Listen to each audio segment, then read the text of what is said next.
Everyone, I'm now calling this meeting to order. Please stand with us. We'll be led in prayer by Alderman Gallagher. After that, please remain standing for the Pledge of Allegiance that will be led by Alderman Payne.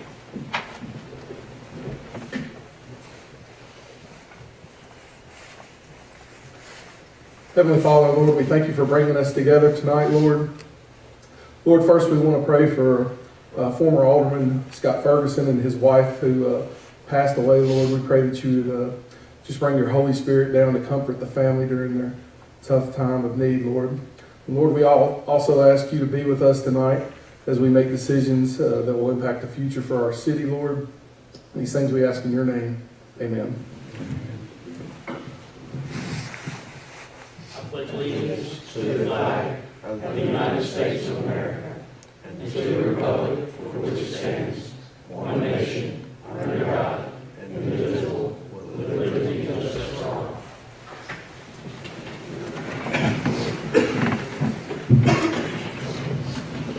Okay, first on the agenda this evening is the approval of minutes for the January 7, 2020 meeting.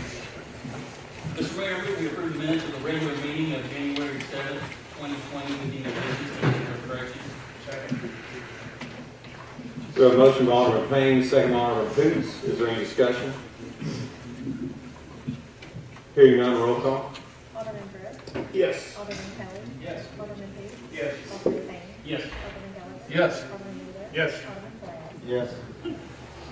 That motion carries. Next on the agenda is the handbook amendment. Mr. Chris Wilson.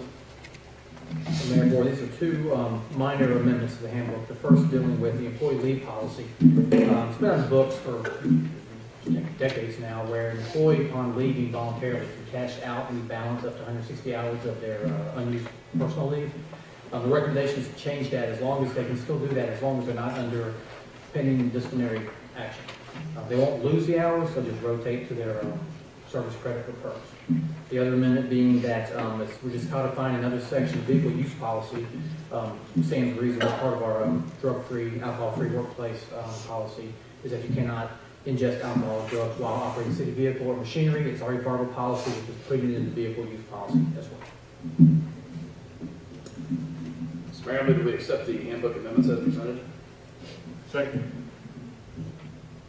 We have a motion by Alderman Brooks, second by Alderman Wheeler. Is there any discussion?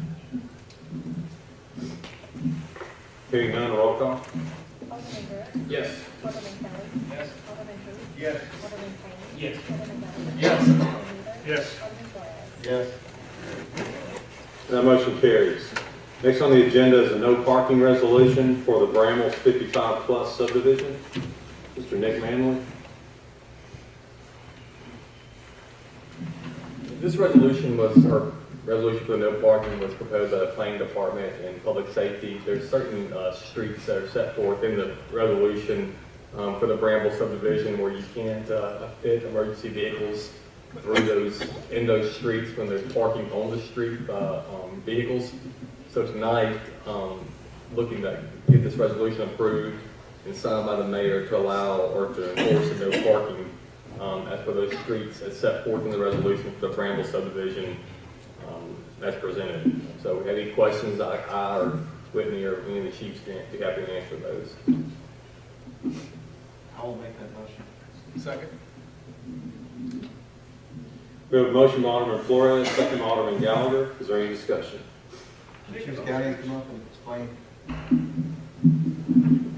Give you a line, Chief, please.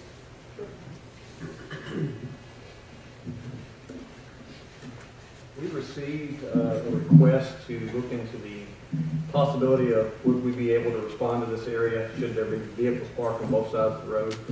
I did go out and look, and with the narrow roads there and the potential, there were cars parked in the road, and with the potential of having cars parked directly across from one another, the likelihood of getting an ambulance through there was very unlikely, and a fire truck was impossible. So that would be the recommendation. Chief, are these streets narrower than they are like in some of the subdivisions like Bowman Hills now? Are they? Well, one of the things that I noticed that the street does look a little more narrow, but there's no, if you get off the road at all, they're in the yard, so they're not getting off the road at all, so the cars were pretty much in the road on both sides. No shoulder at all. Probably something to do with subdivision 10. narrower streets to slow down traffic, makes more sense.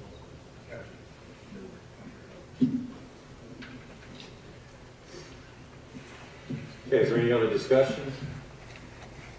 And the last thing with that, obviously Chief Scallions investigated that. We did our research, with planning as well, and they're built differently. The homes are built closer to the street, so you have no room. There's nowhere to park. So if you are in the street, as Chief Scallions said, there's nowhere to put the cars other than the street, and then you end up with a situation where emergency vehicles are blocked. So it's also I agree with the recommendation. Any other discussion? Hearing none, roll call. Alderman Brooks. Yes. Alderman Kelly. Yes. Alderman who? Yes. Alderman Payne. Yes. Alderman Gallagher. Yes. Alderman Wheeler. Yes. Alderman Flores. Yes. That motion carries. Next on the agenda is hearing for Mid-South, for the Mid-South Public Improvement District, and it's revising the district. Yes, sir. At the meeting in December, one meeting in December, the hearing is set for tonight for the Mid-South Public Improvement District to revise the PID. As you recall, the PID was formed in 2014 as part of the Tanker Mall development.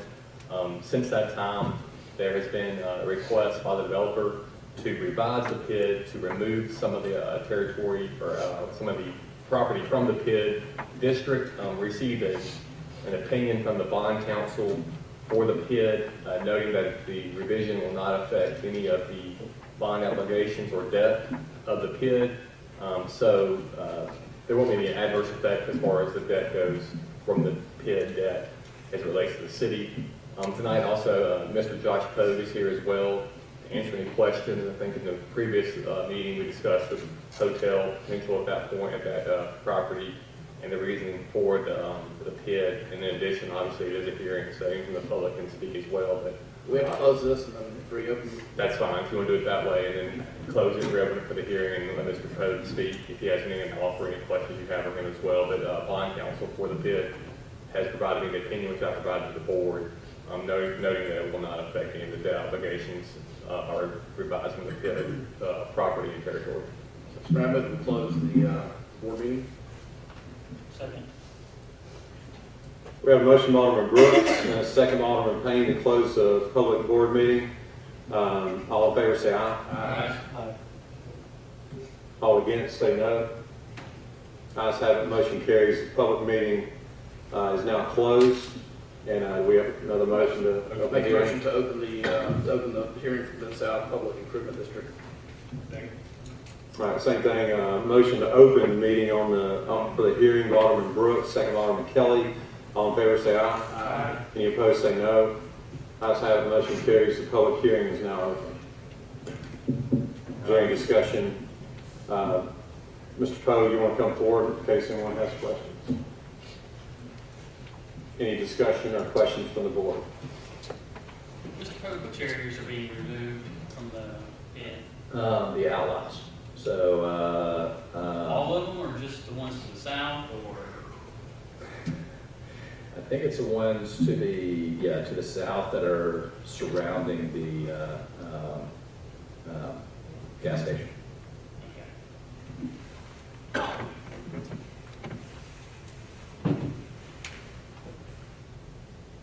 Nick, is that your understanding as well? Yeah.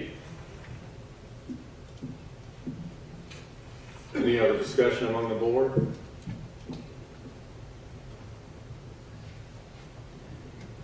Anyone in the audience want to speak about the PID?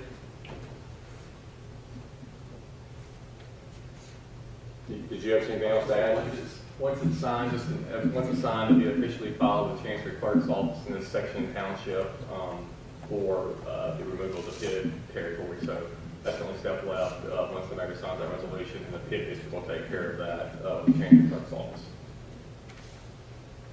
Okay, is there any other discussion? And so you mentioned, can we talk about that it's for a hotel? You mentioned the hotel, right? I don't know, that's the question, if you want to ask that, but Can we talk about, is there, We could talk about that. There's a hotel there, and we're under contract, and they're under due diligence. And so this is part of the due diligence process, is cleaning up stuff like the PID boundaries. Yeah, that's not secret. okay.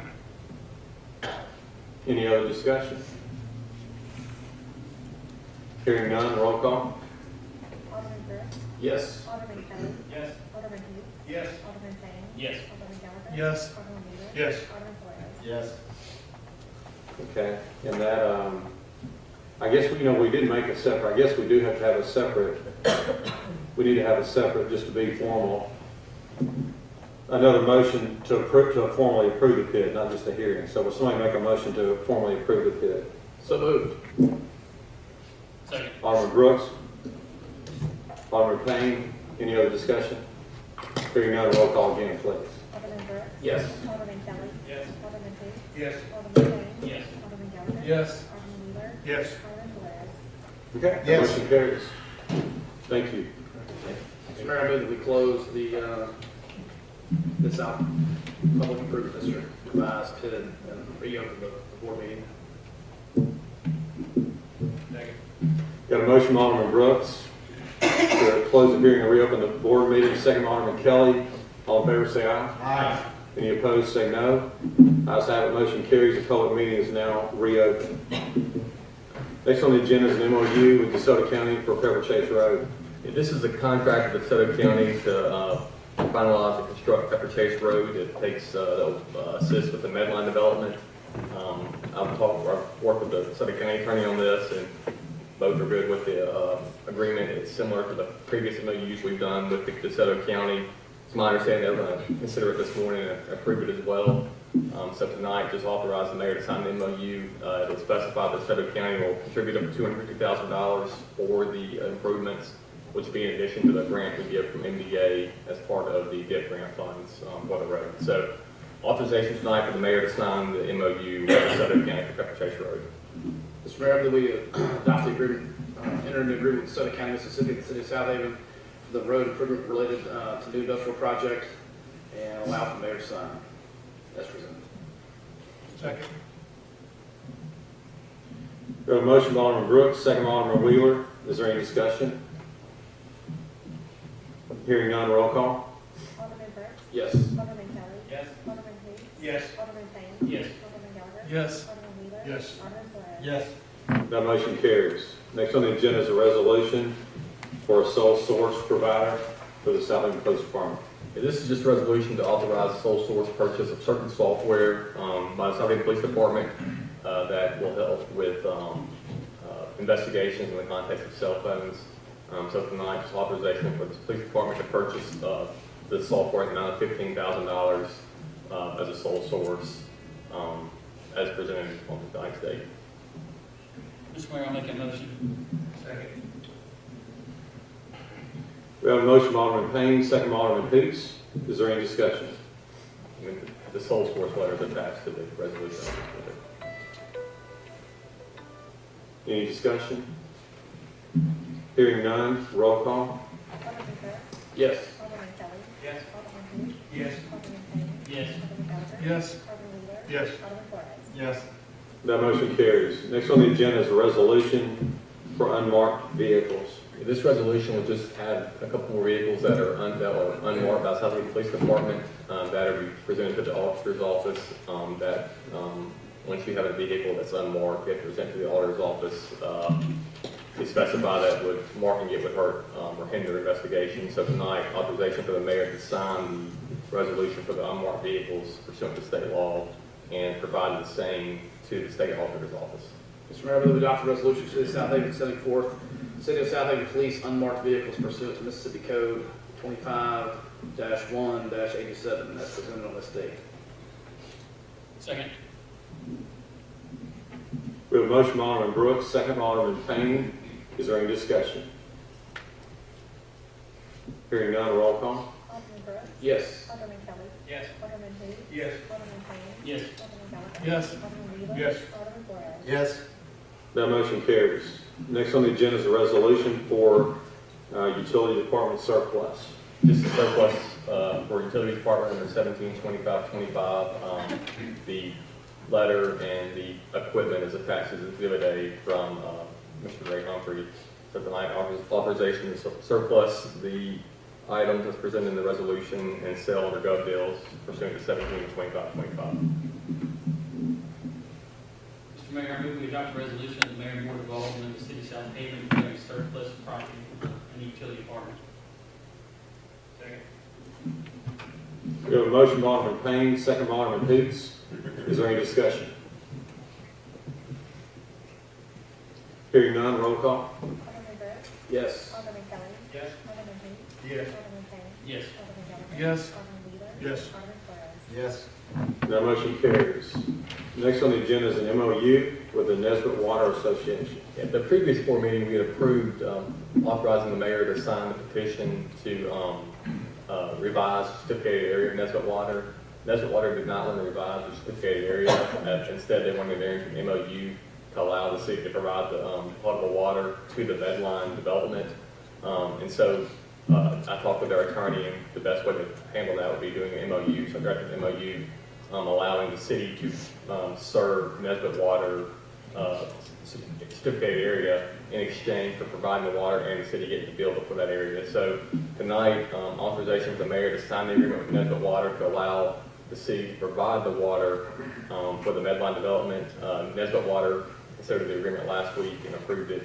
So just waiting on the mayor to sign. I'm waiting for approval from us and the mayor can sign.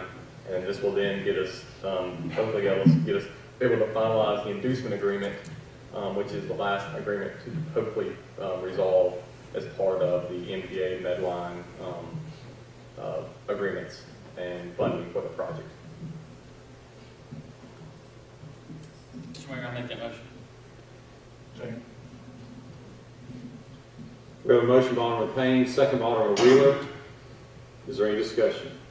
And one thing I meant to add that we talked about last meeting, the ACE grant money that comes from MDA will now be able to go, the city will be able to collect that ACE grant money once it's appropriated to the company and then to the city to help offset the cost for the water construction, water lines construction for this project.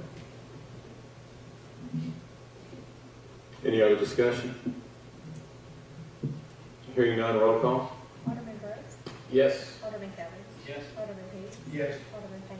Yes. Alderman Gallagher. Yes. Alderman Wheeler. Yes. Alderman Flores. Yes. That motion carries. Next on the agenda is a resolution for the 2020 police record rotation.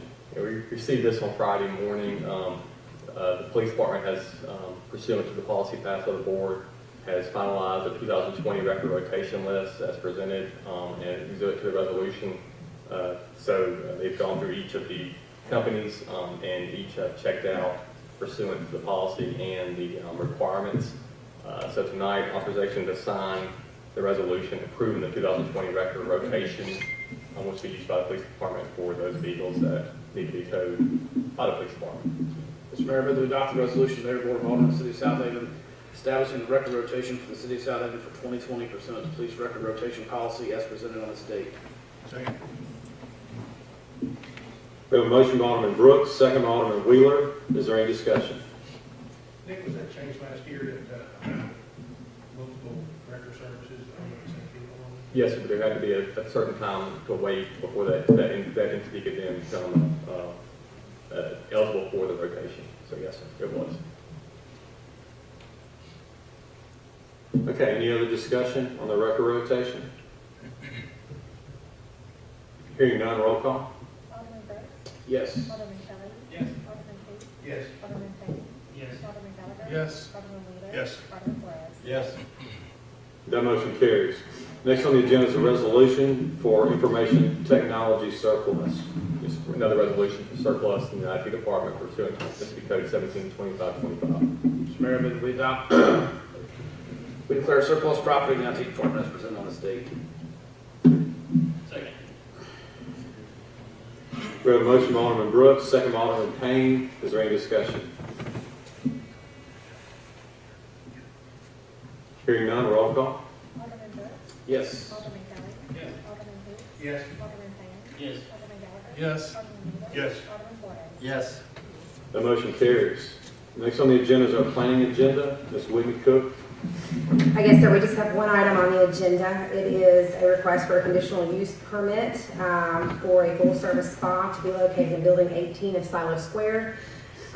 This particular spa incorporates permanent makeup, eyebrow microblading, eyelash extensions, threading, body waxing, tanning, and nail services. Also has a private rental area in the back for larger groups such as bridal parties and things of that nature. Still goes into account for the half-mile radius rule, and it does meet those distances. The closest full-service spa you have to there is Bellows, and it is well outside the boundaries. So Planning Commission did vote unanimously in favor of it. Mr. Mayor, I make a motion that we recommend item number 1 on the planning agenda tonight, as presented. Second.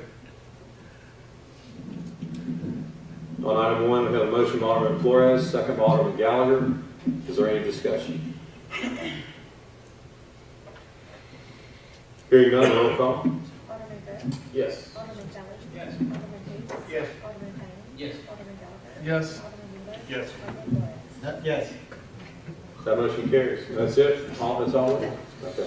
All right, next on the agenda is Mayor's Report. Just want to update everyone on a few things.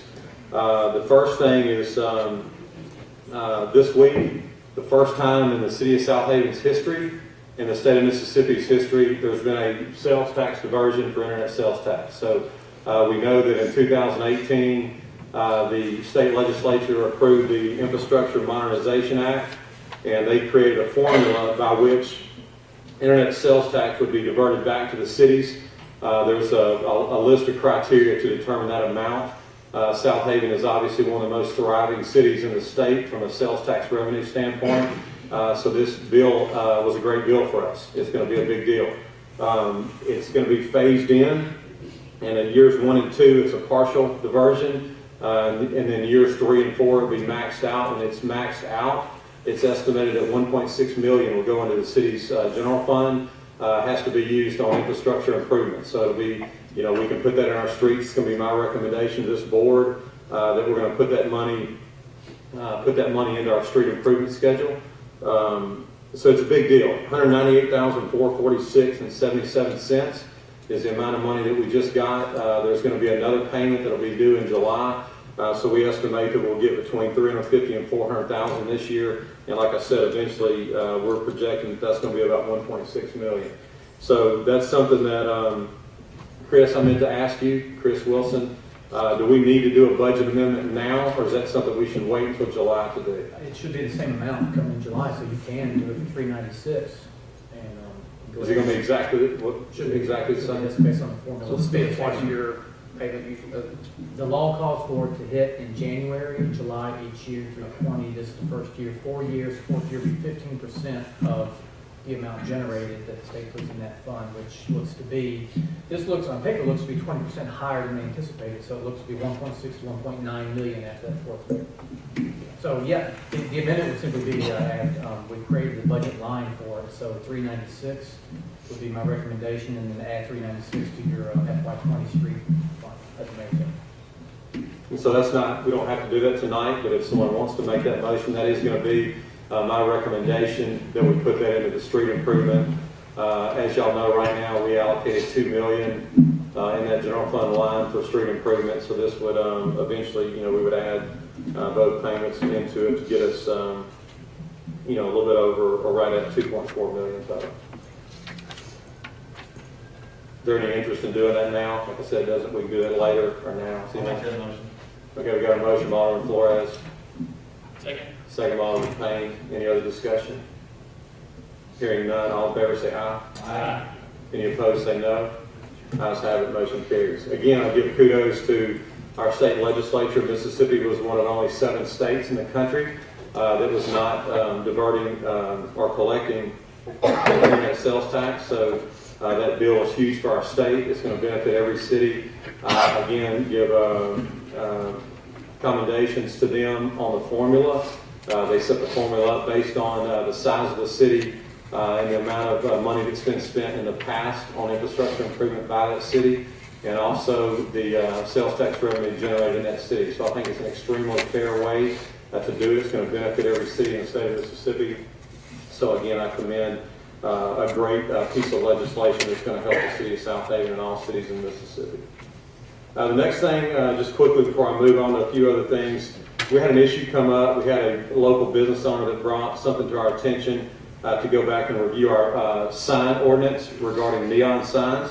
This was brought to my attention on Friday afternoon late. Obviously, we had a holiday yesterday, so my first opportunity to talk with staff was today. Just want to let everybody know we've already resolved the issue. It was just an interpretation issue.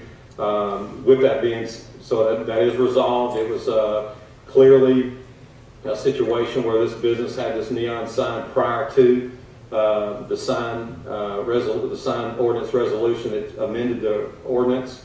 So they qualified for grandfather clause. So that's been communicated back to the business owner. That issue has been completely resolved. With that being said, we don't, like I tell people, I unfortunately don't have time to sit and read the ordinance book cover to cover every day before I go to bed each night. So we address things. Obviously, when these ordinances were made years ago, there was a reason for that. The official board of the city voted in favor of it then.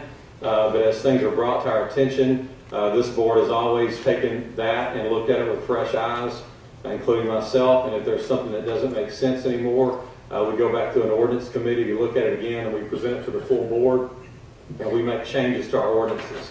So this is something that obviously had a reason for being created when it did, but there's a few little things that I want to discuss with the board as far as cleaning that up a little bit, making it a little more current to our situation, our city now. So that'll be something that when we get into the next ordinance committee meeting, we'll get into the details of that. But anyway, just want everyone to know that the issue was clarified and resolved. So next thing up is I want to give everybody an update. We talked about a few issues over several meetings, and just want to let you know why it's not on the agenda now. We're still finalizing some details on a couple of projects. The paving proposal that we discussed, one of our thought processes there was that we would check the labor market, see what's out there. We know for this to be an effective plan for our city, that we've got to have good personnel that are highly experienced in paving streets. So nothing has been decided on that yet. We're still recruiting in that market, and the targeted date to make a decision for 2020 is at the next meeting. So on February the 4th, Bradley Wallace, our Public Works Director, and I have had discussions about this. We're going to make a decision on February 4th, what we'll do, or to the board, what we want to do this year. Then if it turns out that we don't implement this plan in 2020, we'll continue looking at that throughout the year. That way, when we are ready to do that, we'll come back before the board and do that. I do still believe, like I've said numerous times about that, I believe that we can be more efficient. I believe we can pave more streets if we get our own equipment, get our own work crews. But again, we don't want to rush into that. We'll make sure that we do that the correct way. So on February 4th, at our next meeting, we will be updating the board on that and making a decision on what we do for this budget year. The next thing is the May Boulevard pedestrian bridge design. The board authorized us to start inquiring about qualifications from architects on who would be the right firm to design this bridge. Chris Wilson has taken the lead on that, and we've had meetings with architects on that, and we hope to have a decision made and a recommendation on back to the board on February 4th, so we can go ahead and hire a firm to go ahead and start designing that bridge. One thing that's noteworthy about that is that all the architects that we've talked to, they do indicate that basically what you're doing, the contractor that lays the bridge, there's nothing unusual about the elevator columns that will be added. So that will be designed just like another building. That's nothing, like I said, nothing unusual. And then you'll have a different contractor that comes in and actually lays the bridge on those two side elevator columns. So we didn't know all that going in, but we feel like this is not such an unusual project. I mean, there's been many of these done throughout the country, and from an architectural standpoint, it's not that complicated of a job. So, but anyway, either way, we're going to finalize that and have a recommendation on February the 4th. Last thing is, most of you should have gotten an email or a calendar invitation today about a meeting that will occur on February the 11th from 10 a.m. to 12 noon. And this is the project that we've been working on for a long time. You may recall that I think it was about 10 months, Whitney. When did we hire the planner or the? It's been about 10 months. Okay, so about 10 months ago, we hired Chris Watson's firm to update our comprehensive city plan. By law, that has to be done every 20 years. It's due. It's time for that to happen again. So this board authorized that to be done. So it's been underway, and we have a finished product that Chris Watson wants to bring to your attention and go over the details with you. This is extremely important. This is, updating from a planning perspective, where the city is now, what the goals are, what the recommendation is moving forward, to have a vision for the next 20 years. So that's going to be ready, and that's what that meeting is about. So on February the 11th, we will discuss the comprehensive city plan.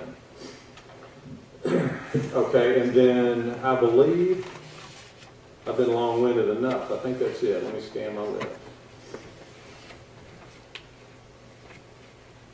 Okay, that's all that I have this evening. Next on our agenda is our citizens agenda. We did have Mr. Tim Perkins that called and requested to be on the agenda. So Mr. Perkins, if you would come forward, please, sir.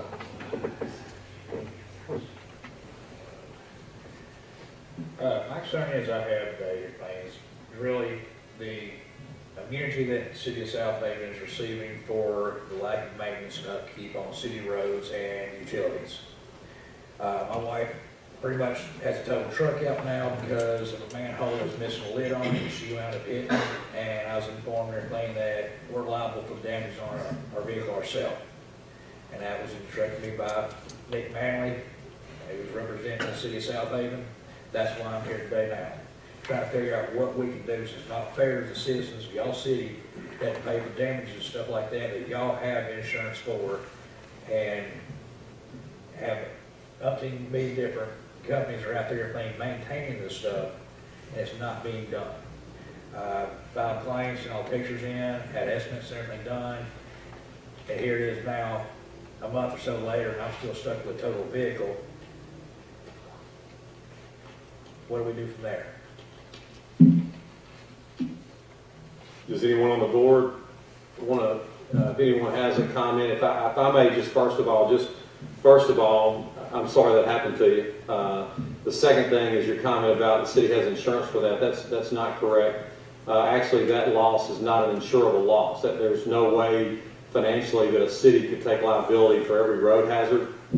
It would be a totally different situation had we done something, like if we had been removing the cover, working on it, and we were negligent in putting the cover back on. That would be a different situation. But it's my understanding, and again, I welcome other comments in this room. A manhole cover can be knocked off by another vehicle, by a truck on the road. So the city, when the city was made aware of that, we immediately sent street crews out there to stop that, to fix that. I stood out there and blocked the manhole off while y'all guys showed up. Well, Actually, thank you. y'all's officers come out there as well. Yeah. Because the minute I pulled my truck over to block the hole off, 2 motorcycles come down through there, and they were in that lane as well. Yeah. If I had not been blocking it, what would have happened then? Yes, and I appreciate you doing that. But again, my point is that, from a liability standpoint, city can't accept liability for everything that happens on a roadway that's not caused by the actual city. So I'll let the attorney speak, and I'll let the board members speak. This board right here is the one that voted on your claim, and so I'll let them speak. But I just want to clarify that issue, and again, I'm sorry that happened to you. Nick, is there anything that you would want to add to that? Yes. Just for everybody, it's not like this was reviewed with the utility department, along with the public works department, along with our engineering department, to see if we had anyone out there during that time that would have been the one to remove the manhole and not put it back. After review with every single department, we didn't have anyone or any workers out there during that time based on our records. So it wasn't something the city caused, and then the city didn't have notice for it as well. So the city, based on our review, had no notice and did not cause it. And based on that, under, not to get too technical, the Fortenberry case, the City of Natchez versus the Barr case, we would have immunities pursuant to Mississippi law in this situation. So that is the reason for the denial and the recommendation for denial based on the city's immunities as set forth by the Supreme Court of Mississippi. And once you have an immunity, the city then, under AG opinions, has a obligation to assert the immunity under Mississippi law. And so that was the reasoning for my recommendation and the reasoning for the city, for my position and recommended to the city. Yes, the board voted on it, but obviously it was based on my recommendation. So I don't want, as far as what as I interpret the law to be and as I interpret the circumstances based on my review of the facts. So it's one of those things where it is an unfortunate situation, but I don't think the city, as a mayor, noted, can accept liability for something that mayor, as we noted, we did not cause and had no notice of. And once we did have notice of it, we did repair it immediately and put it back as part of the remedy. And Tim, just for your information, when you did contact me, like Christy Faulkner told you, at that point I went back to our department heads just to investigate the situation again, because to me, it would be totally different. Again, if we had been working on it, if we did something negligent, I was prepared to go back to this board and advocate, clearly, or to definitely inform them before they make a decision that we did something that was caused by us. But isn't maintenance and upkeep and everything something that's supposed to be done on these manholes regularly and everything to make sure this doesn't happen? Well, we definitely maintain the roads, and The roads got repaved not too long ago coming down state line. And if that was something, if the manhole was not set correctly and everything, once the roads were repaved and that was set in there, then that could be a possible cause too. I'm a truck driver. I run manholes every day. Yeah. I've never had one come off of my big truck. And I push anything from anywhere from 40,000 pounds to 120,000 pounds oversized. Yeah. I've never in my life had a manhole come off of my trucks. Well, and that's something that I would think that is possible. That Yeah, maybe it's some of the quite crews possible. did it, but we hire independent contractors to do that work that's been done there, and they would have the same thing. They would make the same statement to us. They would say, "Well, show us proof that we caused it." We don't know what happened to it. The only thing that we know is that we didn't cause it as a city, and that there's no way the city can't take responsibility for every road hazard. It's an uninsurable risk, for the city. But But then if somebody again, was to lose their life, and one of the guys on the motorcycle, I had been blocking it that day, one of the guys on the motorcycle would have hit him. What do you think would have possibly happened to them? Would y'all try to it'd be get something, that? and it's not exactly the same, but it'd be something comparable to insurance. Would y'all would have immunity on that one as well? Somebody Yes. loses their life, regardless of the manhole or anything, we pay taxes for y'all have to keep upkeep and maintenance on it. Certainly, but what I'm telling you is it's not possible. Y'all are wasting my time. Well, I was going to ask, I'm going to try to make sure that you get what you asked for. I'm going to ask the board if they want to make a change, like I told you about email. I don't make that decision. Chris, or were you talking, did you talk to him or email? Okay, verbal conversation.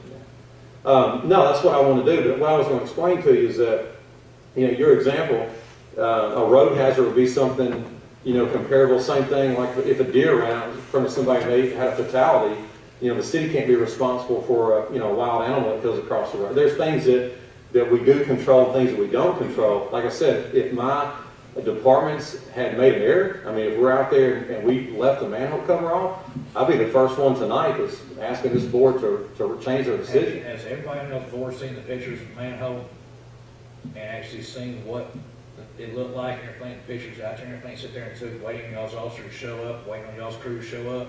There were chunks of metal from the ring the manhole lid sits on, scattered all over the road. So in order to actually fix that manhole correctly, and everything, somebody had to dig that road up to actually put a new ring down. That manhole the road was never blocked off after that fact. So there's a possibility that manhole lid could come back off again in the future on somebody else, and you're back looking at somebody doing the same thing here now, fighting, trying to get something taken care of that wasn't fixed right. Well, I can assure you that after that's brought to our attention, we did send crews back out there. So I was out there when they come in and pushed the lid back over. yeah, And that's all they did. Now, somebody did put asphalt on top of the lid, right. because I come down through there quite often. I say I'm back and forth through there all the time. I live in Olive Branch. We come to state line all the way across to get over here to our shop over here as well. So it's nothing uncommon. We see that same spot every time. Yeah, Bradley, we responded to that. Someone did check the manhole cover. Yes, sir.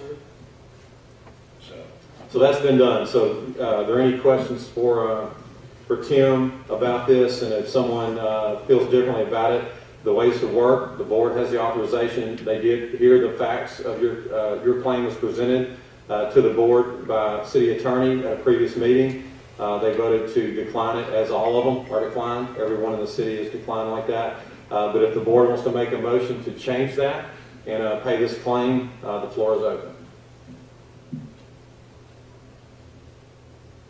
Is there a motion?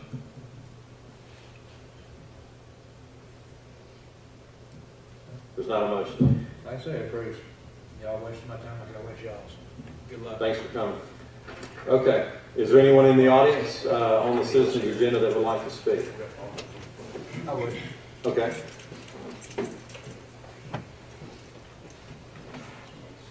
Not to beat what you already said, I just wanted something for clarification. The next city meeting, is that going to cover the signs that you were speaking about earlier? No, the way we'll handle that is we have an ordinance committee meeting, not the public board meeting. Yes, sir. So we'll do that, and there's other things that are on that list, on that agenda for that meeting. So that'll be discussed in a committee meeting, and then after that, it'll be presented to the full board if anything changes. Okay, all right, thank you. Thank you. And again, I didn't say this earlier, but I appreciate the way you handle your business and ask questions, with the exception of what I told you earlier. Yes, sir. The city, you know, I'm just going to go ahead and say, I know we got some people in the audience, but the suggestion that the city makes ordinances or maintains ordinances that hurt small business, that's just 100% false. I mean, no, there's nobody up. Everybody up here has proven that they're about trying to do things that benefit the city economically. Our results prove that. Our city is thriving economically right now. I know we have challenges in our West End Business District. I can tell you that we've spent hours and hours talking about things that can be done. We've done all the things that state law allows us to do to promote revitalization. As I've stated in other meetings, if you haven't been here, there is progress. I mean, there are things that are happening in our original business district that are positive. It does not happen overnight. You can leave here and you go to any city in America, and that's one of the most challenging things that any city faces, is to bring back thriving economic success to the original business district, because things naturally, as cities expand, things move, things develop. So it's not anything that's unique to Southaven. So I just want to say that again. I've said it 100 times, but to this audience too, there is no one up here, me nor anyone sitting up here, that would advocate for anything that's going to hurt small business. As I stated earlier, every ordinance has a purpose. Like when the ordinance is created, there's a reason for it. But just to suggest that the city's out to punish the West End district or to do something to the West End that they don't do on the east side of town, that's ridiculous, and that's just completely false. So anyway, I just want again to get the opportunity to clarify that. Is there any other comments from the board? Does anyone else have anything to add? I know Alderman Kelly. I've been working with Alderman Kelly for 6.5 years on things that we can do to revitalize. Always open the floor. It's amazing to me on Facebook, all the people that like to churn that on Facebook, and then when you give them an invitation to come before the board or to come to me and meet and share their ideas. Funny how they can never have time to do that, you know, but they love to get on Facebook and talk about it. So, but anyway, if anybody's got ideas, I'll be glad to meet with anyone and show you what's been done. Whitney Cook, our planning director, and I have, for again, 6.5 years, we've looked at every grant that the state has. We've looked at every possible incentive. Nick Manley, our city attorney, helped us create the West End Business District years ago based on state law, and we're doing the max that state law allows to incentivize regrowth in the original business district. And what I've told many people, you can get frustrated with anyone here, but there's no government official that can force someone to make a private business decision.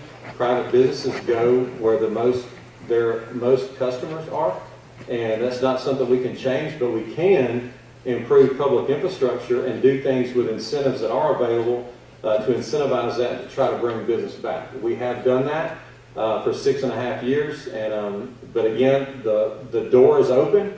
Anyone that has an idea that we've not tried or wants to ask if we've tried anything, the door is open. I'll meet with anyone. We'll schedule a special meeting to bring you before the full board, so open invitation. Any other comments from the board? Anyone else in the audience like to speak? Yes, sir. He's first, so you'll get a chance after him, okay? Okay. Come forward, sir.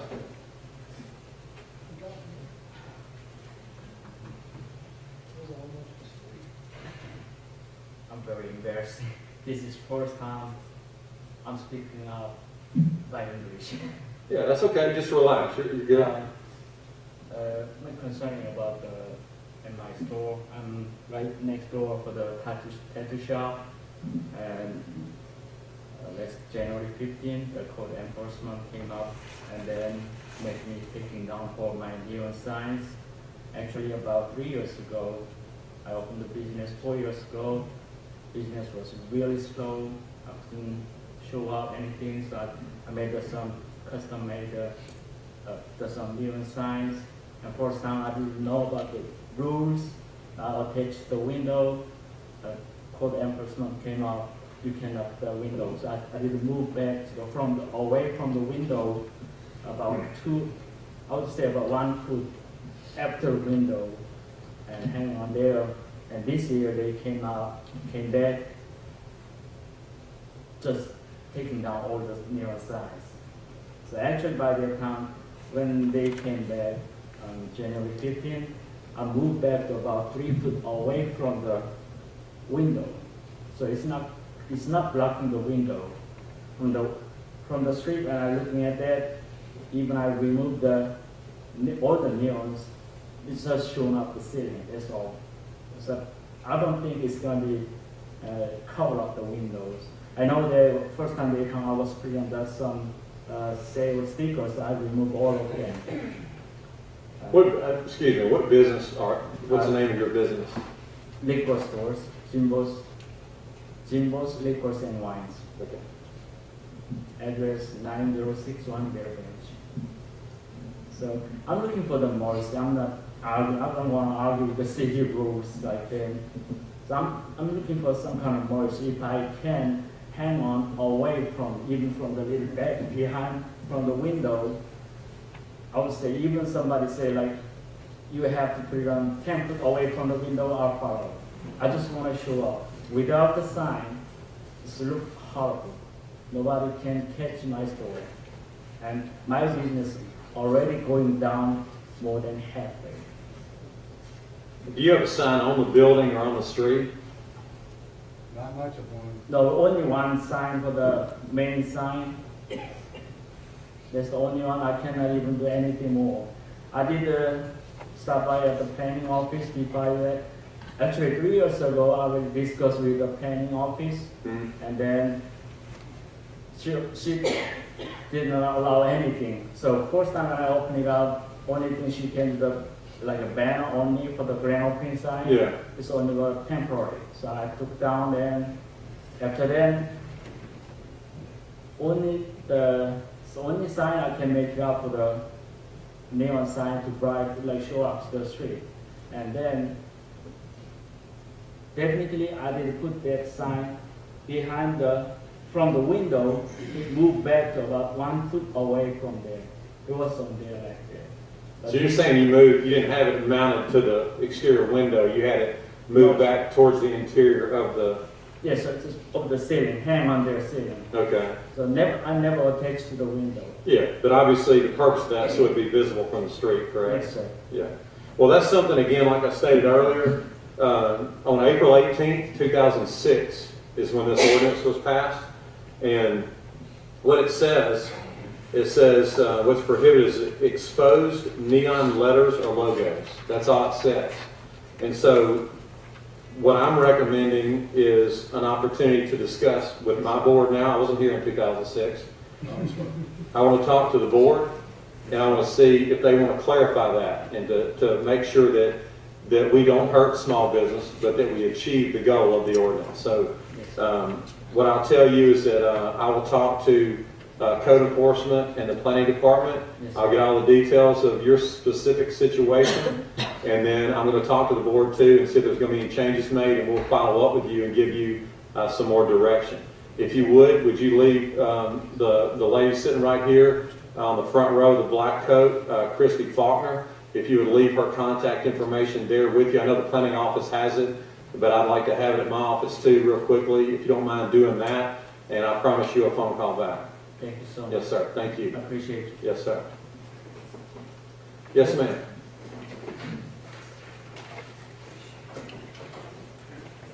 Hi, my name is Melissa Burns. I live in Greenbrook on Greenbrook Parkway. I've been there for 23 years. It was just recently brought to my attention that y'all passed where the cars would no longer be able to park on the road where the bike lanes are, starting March 1st. Can you maybe elaborate that to me, explain that to me? Ooh, I'm gonna have to do a serious consolidation, but I'll do my best. This board voted, the board voted, was it last meeting or 2 meetings ago, to restrict parking in bike lanes. Just to give you a quick history, about 3 years ago, we added bike lanes to Clarington and Greenbrook Parkway. We were sensitive to the fact that we didn't have bike lanes before, so some people had been accustomed to parking on the street regularly. So being sensitive to that, we did not enforce no parking in the bike lanes immediately. The plan was, and Alderman Payne and I talked about this at the last meeting, maybe we didn't all come out of the same meeting hearing the same thing, but we the plan was to give people time to get adjusted to that. And so fast forward a few years later, there's people on both sides of this issue. Some people are asking, well, why do you make bike lanes if you're going to park in them? Wouldn't that be called a parking lane? So a lot of good points on both sides. The guts of the issue, the bigger picture, is our city adopted a participation in a plan called Greenprint 2040, which is to make a metro area more pedestrian friendly. So Southaven voted, I think it was in 15, to become a part of that. So since then, we started, as you've seen or heard us talk about, we started pedestrian projects. Like we have 2 major pedestrian projects that will be under construction in 2020, later this year, that will add a 10-foot multi-use trail that goes all the way from the tennis center at Malone at Stone Grove Park, crosses Getwell going back west, down May Boulevard. It will connect, the multi-use trail through the park will go through the park, and then it will connect to another multi-use trail that's an MDOT approved plan. That's a 10-foot trail that goes from Central Park all the way to Getwell May Boulevard. So the plan is to connect those two. There have been bike lanes, pedestrian lanes added at Central Park that pick up where the MDOT trail ends, goes back further west and connects to Greenbrook. And so the bike lanes that are on Greenbrook will eventually be connected to the largest pedestrian route in DeSoto County. I laugh a little bit when people say, well, man, people are wearing those bike lanes out. Well, I can't even, there's so many bikes on there. You're right, there's no bikes there because it's not connected yet. It's not finished. That'd be like saying that people in Arkansas are not using Interstate 269. Well, yeah, they're not using it yet. It's in Mississippi, but they're not using it yet. But eventually they are when it's all connected. Same thing with the bike lane. So, long way to tell you the guts of the issue is we're trying to make the city more pedestrian friendly. Certainly not trying to make life difficult for someone. That's why there were hours put on it. A lot of discussion. I got to vote for the first time. I voted no, by the way. My fault, not being here. I voted no because we couldn't agree on the hours because we, again, were sensitive to both sides of the issue. We finally agreed as a board that we would have specified hours for that. Let me ask you a question. Yes, ma'am. Do you have family gatherings at your home? Yes. You do? We bought our house 23 years ago. Our carport was already enclosed. It only holds 2 cars in our driveway. We have raised our children there. We've had birthday parties there, Christmas every year, Thanksgiving every year, funerals, family gatherings after funerals. We now have grandchildren. They come to visit us regularly. They have their birthday parties at our house. All of our children and our grandchildren come back for Christmas, Thanksgiving, other holidays, Sunday, watching football. what are they supposed to do? Y'all basically telling us we can't have family at our house anymore. No, no one's telling you that. We can't what park you- in the yard. It's against code enforcement. Right, you weren't at the meeting, so if you will, let me answer your question. That was brought up at the meeting where the board approved that. That discussion was a lengthy one. You can go back and watch it, it's videotaped. What was it, was that last meeting? No, it was the last meeting of the year. Okay, it was the last meeting in December. You can go back and watch that, it's videotaped on the city website. The answer to your question, and I'm just gonna be bold, like, say the same thing I said then, there has to be some common sense that's applied to this. Like, this is not a new concept, there are bike lanes throughout cities nationwide. It's just some of this is new to Southaven. There has to be common sense. Somebody comes and they see cars all parked at your house that are not there daily. They understand that you're having some type of event at your house. You know, it's not something that's there every day. So there has to be a level of common sense in the application of But that. what if it's just one of my kids that come to visit and there's only one car in front of my house? Are they gonna get a ticket? I mean, if I were you, I mean, what I would do is, I mean, if you're talking about one car, you have enough to park one car in the driveway. Well, what about my vehicle? Where I'm Your talking, dri- when What my street, you live children, on Clarence or Greenwood? I live on Greenbrook Parkway. Well, every driveway, I grew up on Southaven Circle in a single carport with a single drive, and you can park 4 cars in that driveway. My carport is closed in. We can get 2 vehicles in our driveway. We're already being forced by this new law to have to sell one of our vehicles because my husband has a work vehicle. So therefore, we're no longer allowed to both own our own separate vehicle because we have to consolidate to one vehicle so that his work vehicle can go into the driveway also. So if anyone else comes to visit, our driveway only holds 2 vehicles, that's it.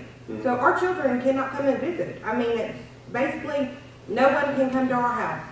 The city is telling us, you can't have anybody over at your house, ever. Well, I mean, I can't make that decision for you, and I can let the rest of the board speak to that. The only thing I can tell you is that, you know, again, this is not the first time bike lanes have been installed. If I'm you, I'm pouring a different drive. I mean, I'm pouring more concrete. That's what I would do. You might have that kind of money, but we don't. It costs a lot. Well, I mean, like I said, I'll let the board, you know, this is not, I'm just being real straightforward with you, answering your question from my point of view. But the board's here. If you want to ask any specific questions to them while they voted the way they did, they're here. I mean, what would y'all do? Do any of y'all have children at home? Does anybody have to park their vehicle outside of your driveway at your home? Does anybody have to do that? So, I mean, when you have visitors over, or if you have people that have to come to your home, if you're already parking a vehicle out there and you have a visitor, where does your visitor park? On the road? So how fair would that be to y'all to be told that someone can't come to your home? Your child can't come over, my son and my grandson can't come over on a Sunday and watch a football game without the fear that they're gonna get a ticket. They can't come over and visit at our home. My grandchildren can't come. My children can't come. Because y'all are gonna give them a ticket and collect money off them for visiting their parents. Well, the other thing, and How fair is that? I mean, how would you feel?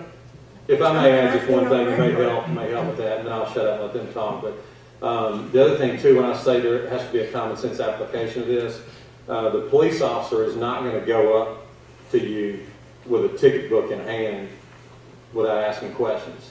They're going to use common sense. And no one is telling you that you can't have visitors. I'll just leave it at that. So Our police are not going to go to you and walk up to you with a ticket book without asking any questions. Anything that we do, they're going to go size up the situation. They're going to find out what's going on. So they're going to stop at every door and knock on the door and say, hey, are you having a visitor over today? Or is that vehicle normally parked there before they write that ticket? they're going to, like I said, they're going to size up every situation. We're not talking about a large amount of area there. I mean, they're going to know. I think it's very practical that they can take a common sense approach to that. I do. And do you think it's fair that we have to sell one of our vehicles to accommodate your new law? I mean, do you own a vehicle and your wife own a vehicle? Sure. You both have, okay. But y'all telling us we can't because my husband has a work vehicle. I mean, I don't make just like. Would that be fair to y'all? Would you find that fair if your spouse had to sell their vehicle because their company gives them a work vehicle? I'm asking the people, I'm asking y'all as aldermen. Oh. Any of y'all can answer me. I wasn't here and I didn't vote, but I don't disagree with you. And I'm not, I haven't had the chance to have a full discussion with them yet, because granted I was out of town, but I grew up in Greenbrook, my parents still live there, and I don't disagree with you. I'll leave it at that, so. I bought my first house in Greenbrook in 1993. I was making $21,000 a year, and the first thing I did on that was I poured another slab to accommodate multiple cars. I do have compassion for you. I know it's a tough situation, but as a board, I think we're trying to look at what's overall good for the city, and this green space 2040 it is good for the city, in my opinion. Not saying that sometimes you have to take a step backwards before you can take 2 steps forward. And I hate that it's like this, and I hate that people are affected, but I do think it's still overall the best decision for the city. My house is so close to the 2 houses beside me. Can't even pour a slab and y'all approve it. It wouldn't happen. Y'all wouldn't let it happen. We have our homes on Greenbrook Parkway where I'm at. Any of y'all can ride by, I will tell you, I am the 5th house past the light from the school. Bought that house there. My son was 5 years old. I bought it that summer. Back then, the playground was right there facing on Greenbrook Parkway. I could sit on my front porch and watch my child play on the playground every day at school. I could watch him walk to school when he thought he wanted to because he thought he was grown, but mom could still sit there and watch him. But the houses are so right by. Mine is the 5th one on the left. You're not going to approve for me to even pour a concrete slab on the side. Our house is too close to both houses on each side of us. Y'all wouldn't even allow it to happen. Have you submitted an application for that? Have you contacted the planning department? No, but the person next door to me did, and y'all wouldn't approve him. And so why would you approve him? Well, it's something that, it's hard to, be hypothetical about that without. Because my house actually- is closer than the one next to it, is what it appears to be honest. Yeah, Okay, that's something okay. that can be checked out. Planning department can check that out and just see because there are options that can be done, that, like you said, every lot is not exactly the same. What so. about that if we can't afford it? Well, I think Alderman Gallagher, I think he shed some light on that, and it was a 5-1 vote, so there's 5 other people that voted yes. Any other comments among the board? Mayor, this was one of my main concerns, just because I knew that there were residents in Greenbrook and on Clarington that had no other option. I drove, and I'm an advocate for the bike lanes. I really am. I think they bring value to Greenbrook. I think they bring value to Southaven. They make it an attractive area for young couples and any couple that want to move to. I think it's great, but not to where it's going to alienate all the residents that depend on having to park there. Now, last night I drove through. It was around 6:30. I was just driving through the neighborhood on the way home. I counted probably 12 cars on the streets, and of the 12, honestly, only 4 had to be there because of the driveway issue. So in essence, there were probably 8 that could have fit in the driveway easily. Now, I don't know what the situation was. Maybe they were waiting on someone to get home, or maybe somebody had left before they were able to get back into the driveway. Like I said, generally people don't want to park on the street. They have to park on the street. I know that's how it is in my house, and I can only imagine that's how it is somewhere else. Now, that being said, I'm sure I wish people didn't park on the street. And I'm sure there are some that it's more convenient for them to park there, and they don't park in their driveway. Because I've seen people park on the street when there's a double, driveway. And a lot of it's for convenience, because they don't want to have to play musical cars in the morning whenever one's going to work or the kids are going to school or something like that. I wish that there was a way, I wish it was something that we could revisit other than, and I appreciate the compromise to allow the parking from 8:30 at night to 7 in the morning. And I would be willing to try it to see if it works. But like for this lady here, I don't know that it would work. She can't get all her vehicles in her car as it is, in her driveway as it is. So, I mean, I still think I like the idea. I wish there was something that we could revisit to make it all work. I think we could. I would love for the ordinance committee to look at it again, maybe with the police chief and Dan Cordell. I love the idea of the share the road aspect. I still think it would work on Clarington, just because it's a lighter load road than maybe Greenbrook Parkway. I can see where it wouldn't work there. But maybe we look at putting both of the lanes on one side of the street, where if they had to, they could park on the other side of the street. I mean, nothing's ideal, but I think it's definitely worth looking at. Any other discussion? I think the time thing was like our first step to kind of, let's try this and see how it works out, and see what kind of, if there's going to be problems with it, and if that's the solution. I think it's just kind of fluid. I don't think it's, so far, in stone. My husband gets home at 4. What's he supposed to do with his vehicle until 4:30? We don't sell them. Or, I mean, think about how many family gatherings do you have after 8:30 at night? And if you're having a family gathering that people don't show up till 8:30 at night, then it's going to be some big party. But I'm telling you, we're grandparents. Our family events don't start at 8:30 at night. Our grandkids are going to bed at 8:30 at night. So it's just, that's not a convenient time. That's not even a time that's close to when normal people get off work around 5 or whatever. You're talking about, I know that ours is not the only work vehicle that is on the road. Across the street from me, there's a guy that drives a rug doctor truck, that his is there every night too, because his driveway is full from his family vehicle. And he comes in at about 5. I mean, it's not, our driveway is full. I'm not saying this because it's not full, it's full. We have nowhere else to park the work vehicle other than there, or we have to sell a vehicle, and like I said, my family's not allowed to do this. Do you know what year your home is? I do not know what year my home is. A lot of those homes, I'm assuming, and I could be wrong, so we're talking 40, 50, 60 years, 40, 50 years old. Yeah. So a lot of these homes, back in those days, life was a little bit different, and maybe 2 cars as most families had. Now it's not the case. Now everybody has, if you have somebody that's above the age of 16, they're probably gonna have a car. So I'm hoping that we'll get it all in pain and maybe figure something out. So. I would appreciate it if y'all would. And if somebody would get back with me, if y'all do, because I'm gonna tell you, very seriously, we have been there 23 years. If it doesn't get resolved, we will be one less citizen in Southaven.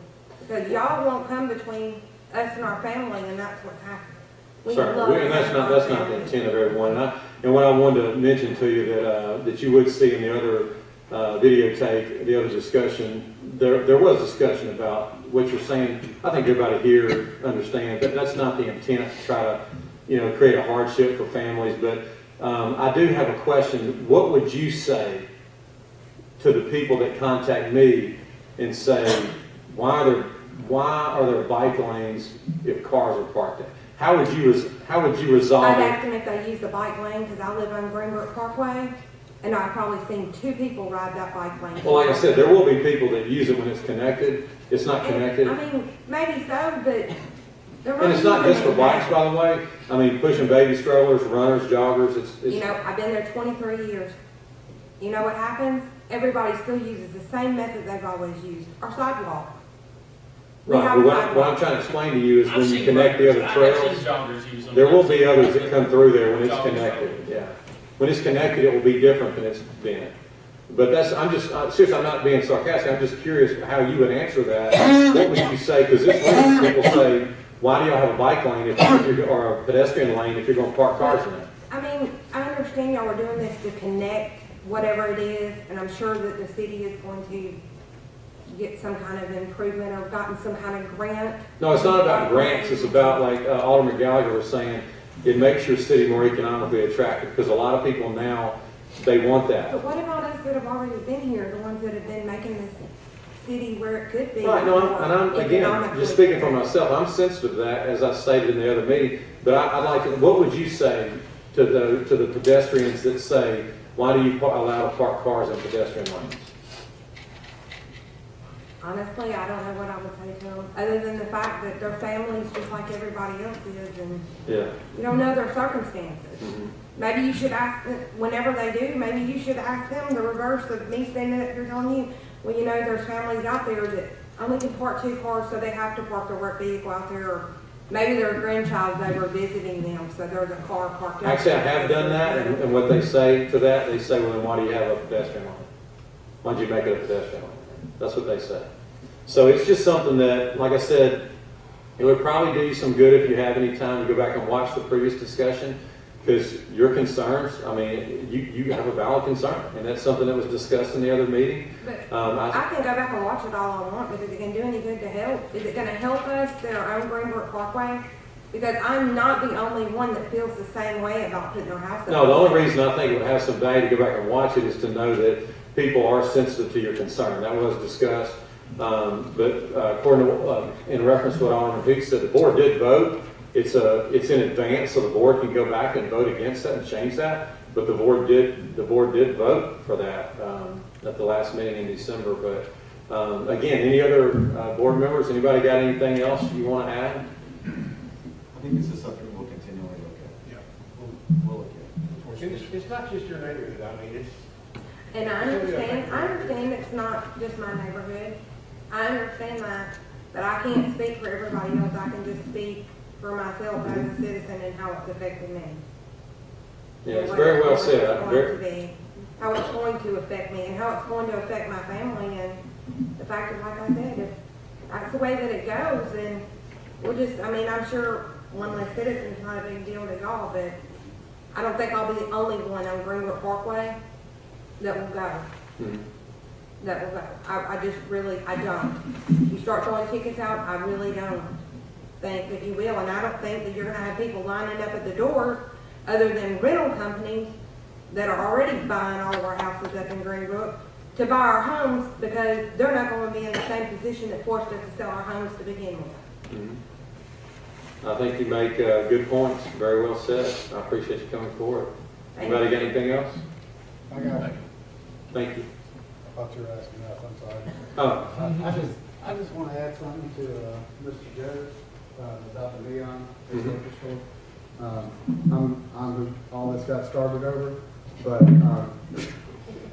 just a simple process. Like I said, I backed him up 100%. He's losing business. I talked to Whitney earlier. She said, we're gonna, you guys are gonna revisit. We're all gonna talk about it, try to get it all resolved and worked out. In the meantime, like I said, I've been here in business since 1994, and nobody's ever said a word to me about Neon. I've had Neon since probably about 2 months after I opened, and it's been wide open ever since. Never been a single word said about it. It seems like as business owners, we should receive something. We should get a letter going, hey, we changed this, we did that.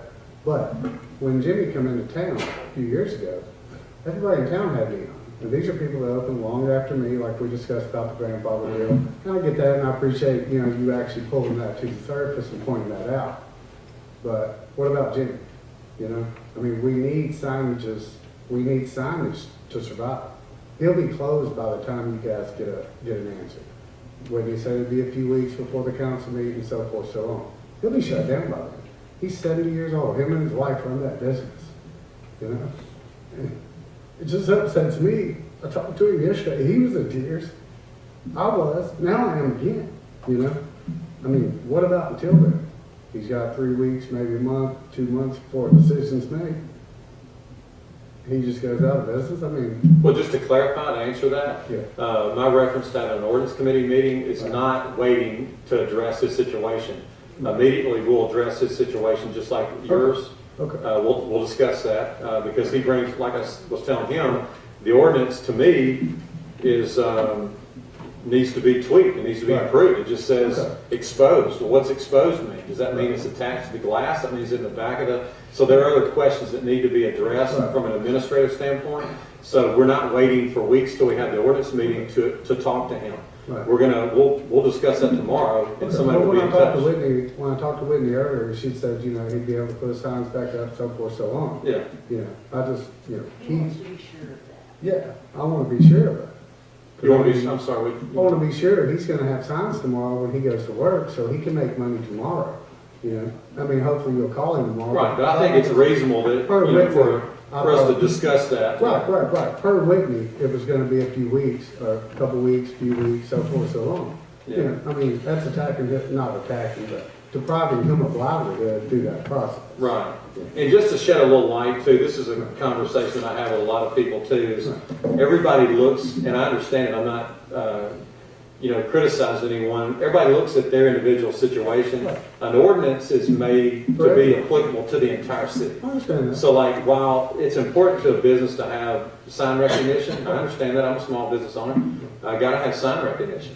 You have to have ordinances, I understand because that. everybody's not like one person that had, some people, if you don't have any restrictions at all, it gets blown out of proportion. Like there's signs all over the front, next thing you know, it looks like Las Vegas. That's unattractive, it hurts Like Vegas? I don't want Southaven to look like Vegas. I won't say I don't like Vegas, but I don't think Southaven needs to look like Vegas. Well, I've been on this street, like I said, for 26 years, and I don't want to see one of my neighbors fail. We have enough failed businesses, we have enough empty properties. I mean, there's almost as many empty properties on our side of town as there are habitat. Right. Do you know, just this, and I appreciate you saying it, do you know that I work in the Western District every day? It's not your fault. And I want you to know, because again, back to the comments that are made, people that work with me, a lot of these board members, my planning director, my city attorney, my assistant Christy Faulkner, I have spent more hours discussing ways that we can revitalize original Southaven than anything I've done as mayor. Right. And like these things that you hear, like when people say, well, all these great developments are coming to another part of the city, they think that I spend all my time doing it. I do spend time doing that, and it's big, it's important for the health of our city. But I have spent more time trying to find ways to bring the original Southaven back like it used to be. Well, it was a thriving city. It was, but things that happened to it were natural. They didn't happen overnight. Businesses, I had a business on 1253 State Line in the DeSoto Plaza Shopping Center. In the early 90s, businesses started to move. They started to go to the southeast. It didn't get hard until the 2000s. I mean, it was Mayor Davis gave incentives to businesses here to move to Goodman Road, so forth, so on, just like you give the big incentives to move to the east side. I get it. I understand that. Well, we don't give incentives for them to move there. These are new businesses. New businesses move there. Walmart was giving incentives to move. Several businesses back in 2000 were given incentives to move, trying to build up Goodman Road. And I get it. You know, we need all this. That's where the money comes from. Sure. But on our side of town, we need life. We need people to realize that there's activity there. We need people to realize there's liveliness there. We need people to realize it's a welcome area. Not You sound like me. You sound like me. Thank you. You sound like me. That's what I say all the time. People like Mr. Jimmy, you know, he's over there struggling. There's no point for everybody to have to struggle. Told Whitney earlier, I'll hold my sons down. My son's down to hell with it. Y'all can have them. Give them to him. You know, I'm going to survive. Well, I say all that just to let you know that it's dear to, and I'm not just speaking for me. I know Alderman Kelly, and I really this whole board. You know, we talk about this all the time. You know, I ride the streets every day. I'm the most sentimental person you'll ever meet. I ride every street in the original business district, and I want it to be better than it is. I promise you that. And I'm, like I said earlier, my ears are open. If you want to come meet, I welcome you. I've emailed you about that. Yeah, and we'll set that up. Anybody that's got an idea, if we can do it, I'm all ears. I get it. You know, I know it ain't easy. I know it's hard. There's a lot of rings you got to jump through to do things. Just this particular situation, like I said, it's affecting everybody. You know, it's affecting the whole city. It's not just affecting the West End. Yeah. Mr. Abbott, you know, he feels strongly about the West End. I do too. It's where I live. Yeah. But, you know, I own properties all over the city. Yeah. But I still live in the West End. Yeah. I'm proud of where I'm from and where I'm at. Well, I'm glad to hear that, and I appreciate what you bring to the city. And like I said earlier, just like your situation, we're going to discuss the other, and we're going to make a good decision. I can promise you that. I very appreciate it. Thanks, guys. Thank you. Is there anyone else who would like to speak? Yes, sir? I live on Clarington. I got a little bitty drive for him. a camper, a boat, and 3 vehicles. I just want to know how much of my yard I can concrete. That's the planning office. We'll gladly look at that and can answer that You question. know that right off the top of your It's head? not really a percentage, we just have to make sure that you don't encroach on your neighboring properties and that we use the right Well, I can materials. just concrete the whole front yard. I mean, hypothetically, you can unless you start dropping stormwater on it. We're in business, come see us. As long as you don't It's gonna be the damnedest yard you ever seen. Problem solved. There you go. No more grass. All right. Thank you, sir. Anybody else want to speak? All right, we're going to move on. Thank you very much. Appreciate everybody coming forward. Next on the agenda is our personnel docket. Mr. Mayor, I move to approve the personnel documents presented on this date. We got a motion by Alderman Brooks, second by Alderman Kelly. Is there any discussion? Hearing none, roll call. Yes. Yes. Yes. Yes. Yes. That motion carries. Next on the agenda is our city attorney's legal update. Mr. Nick Manley. Two quick items. First item was just inserting deputy court clerks in the minutes.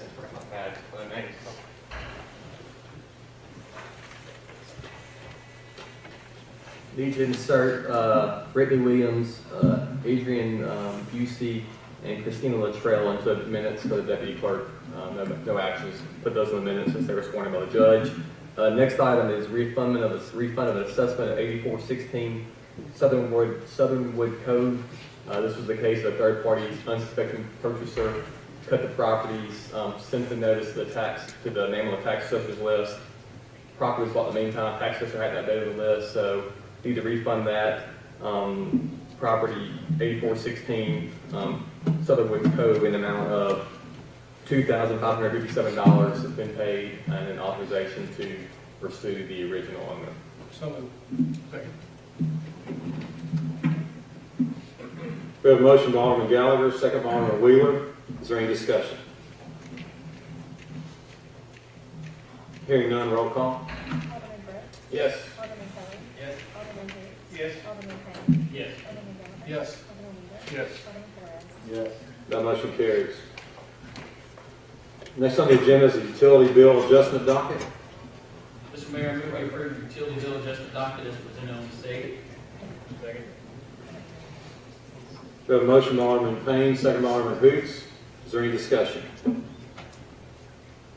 Hearing none, roll call. Alderman Brooks. Yes. Alderman Kelly. Yes. Alderman Hoots. Yes. Alderman Payne. Yes. Alderman Gallagher. Yes. Alderman Wheeler. Yes. Alderman Flores. Yes. That motion carries. Next on the agenda are our claims dockets. Is there a motion to approve docket 1? Mr. Mayor, I move we approve docket number 1 in the amount of $1,983,226.18, including demand checks. Second. We have a motion by Alderman Payne, second by Alderman Kelly. Is there any discussion? Hearing none, roll call. Alderman Flores. Yes. Alderman Brooks. Yes. Alderman Kelly. Yes. Alderman Hoots. Yes. Alderman Payne. Yes. Alderman Gallagher. Yes. Alderman Wheeler. Yes. That motion carries. For motion to approve docket 2? Mr. Mayor, I move we approve docket number 2 in the amount of $2,007.26. Second. We have a motion by Alderman Payne, second by Alderman Brooks. Is there any discussion? Hearing none, roll call. Alderman Brooks. Yes. Alderman Kelly. Yes. Alderman Hoots. Yes. Alderman Payne. Yes. Alderman Gallagher. Yes. Alderman Wheeler. Yes. That motion carries. Next on the agenda is the purpose of determining the need for executive session tonight. So moved. Second. We have a motion by Alderman Brooks, second by Alderman Gallagher. All in favor say aye. Aye. All opposed say no. Ayes have it, motion carries. The need this evening. Okay.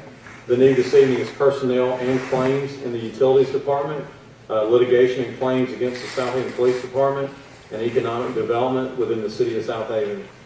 Is there a motion to declare executive session? So moved. Second.